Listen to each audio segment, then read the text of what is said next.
এই মসজিদিয়া মাদ্রাসা এটা যেহেতু আব্দুল মজিদে মাদ্রাসার জায়গাটা দান করছে, সেই কারণে আমরা এই মাদ্রাসার নাম রাখছি মাজিদিয়া মাদ্রাসা। এটা মূলত নুরানি এবং হাফসের জন্যই যাওয়া। এটা ওই যে বললো যে বান্যাবাড়ার হিসাব, উনি মূলত আমাদের প্রথম উদ্বুদ্ধ করছে। রহমান চাচারা বলছে যে আপনারা গ্রামও এত বড় একটা গ্রাম, মাদ্রাসা করেন না কেন? তো ওনার আমরা বলছি তো টাকা দেবেন না, ওনার দোয়া করছে, মাদ্রাসা যেভাবে হোক। ওই বছর হয় না, পরবর্তী বছর যখন ওনার আসছে তখন ওনার যে গাইলেন যে আমাকে মাদ্রাসা করবো, বলছি যে হুজুর আমরা তো মাদ্রাসা করতে পারি। পরবর্তীতে ওনার আবার এতভাবে কান্না কাটছে যে আল্লাহ আমি এই দুইটা হাত তুলে এখানে মাদ্রাসা চাইছি, তুমি তো আপনার ফেরত দেবো না, কেন মাসুমপুরের মাদ্রাসাটা তুমি আল্লাহ ফেরত দিলা? এটা কয়ে ওনার কানছে। কান্নার পরে এই মসজিদ দাদা বলছে যে মাদ্রাসা জায়গা, তখন মাদ্রাসা টাকা ওনায় দিছে। আমরা গ্রামের তারা সম্মিলিতভাবে মাদ্রাসাটা চালু করছি নুরানিয়া বসার। তখন পরবর্তীতে এটার দায়িত্ব আমরা দিচ্ছি গ্রামবাসী রহমান সাহেব। উনি মোটামুটি কয়েক বছর খুব ভালো চালাইছে। পরবর্তীতে দেখা গেল যে আস্তে আস্তে উনি হ্যাপস কানাডারে বন্দর দিকে নিয়ে যাইতেছে, একটা দিয়ে আরো চালু করতেছে। তখন গ্রামবাসী আস্তে আস্তে মাদ্রাসা থেকে মুখ ফিরিয়ে নিতেছে। এক পর্যায়ে দেখা গেল বোধহয় 4-5 বছর গ্রামবাসী কোনো খোঁজ খবরই নেয় না। কেন? প্রায় 5-7 বছর আগে আমরা গ্রামবাসী বলছিলাম যে আপনি প্রতি মাসে হিসাব দিবেন এবং মিটিং কল করবেন। এই 5 বছর আর গ্রামের কার হয়ে জানাই নিজেরাই। এখন ওনারা একটা দেওয়ার জন্য চেষ্টা করতেছে। পরবর্তীতে গ্রামবাসী বৈশা বলছে যে না একটা দিয়ে না, এটা নুরানি এবং হ্যাপসের কাছেই আছে। তখন ওই আগের কমিটিতে রহমান চাচা নিজেই সইরা গেছে, দিয়া ওনার নেতৃত্বে ওনাই একটা কমিটি করে দিয়ে গেছে হ্যাপসের জন্য। বর্তমান যে কমিটিটা আছে আজকে প্রায় 6 মাস যাবত একটা দিয়ে বন্ধ। এখন এই নুরানির অল্প কিছু সংখ্যক ছাত্র দিয়ে আমরা এটা শুরু করছি, তবে একটা দিয়া একেবারেই বন্ধ 6 মাস লাইভ চলে না।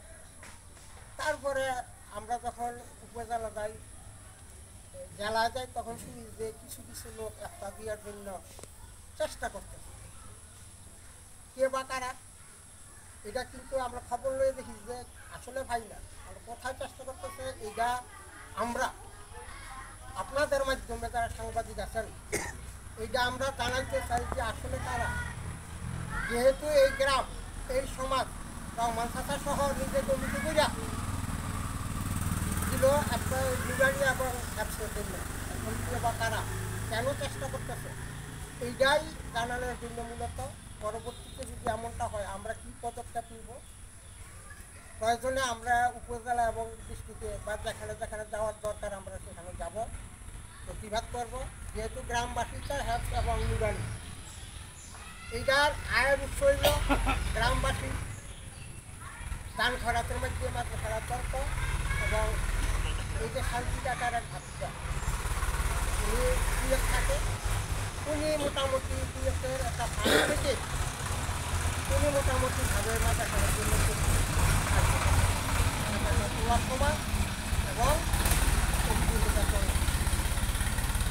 এখন একটা 6 মাস যাব মানে 7 মাস যাব আমি জানি না যে আসলে যে শুনে কি দেখা না আমাদের সঙ্গে পাড়ায় কিনা শান্তি জায়গা বল পারবো, এটা শান্তি জায়গায় টুকলি দিয়ে যেহেতু ফাঁড়াইলে এটা মাদ্রাসার ফান্ডে জমা হয় না।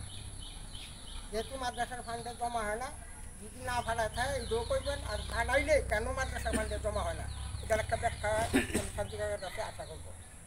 যে আমরা চাই, গ্রামবাসী চাই, সমস্ত গ্রামবাসী বইয়া অনেক লোক এবং রহমান কাকার নেতৃত্বে চেয়ারম্যানের নেতৃত্বে উনি হ্যাপসের জন্য একটা নতুন কমিটি করে ওনায় নিজে সই গিয়া বলছে যে আমি থাকবো না, তোরা ওনায় নিজে কমিটিটা সাজাই দিয়ে গেছে। আমরা ওই কমিটি অনুযায়ী বর্তমানে এই মজিদিয়া মাদ্রাসায় হ্যাপস এবং নুরানির যেহেতু হ্যাপস তো না নুরানি আমরা প্রথম পর্যায়ে শুরু করছি, আস্তে আস্তে এটা হ্যাপসের দিকে যাইব। এখন আমরা এটা কিভাবে হ্যাপস এখানে আগায় নিতে পারি, তারা আপনারা আছেন, সহযোগিতা আমাকে করবেন বিভিন্ন পর্যায়ে প্রশাসনিকভাবে যে যা একটু পরামর্শ দিবেন কীভাবে হইলে আমরা একটা দিয়ে আর বন্ধ করে আমরা হ্যাপসটারে চালু করতে পারি। শুনতে পাচ্ছি তো এখন আমরা যদি কেউ আমরা চেষ্টা করবো কারা একটা দেওয়ার জন্য চেষ্টা করতেছে, আমরা প্রয়োজনে তাদের বিরুদ্ধে এই গ্রামবাসী আইনানুগ ব্যবস্থায় আমরা ইনশাআল্লাহ নিব, এই আশাবাদ ব্যক্ত করে আমি আমার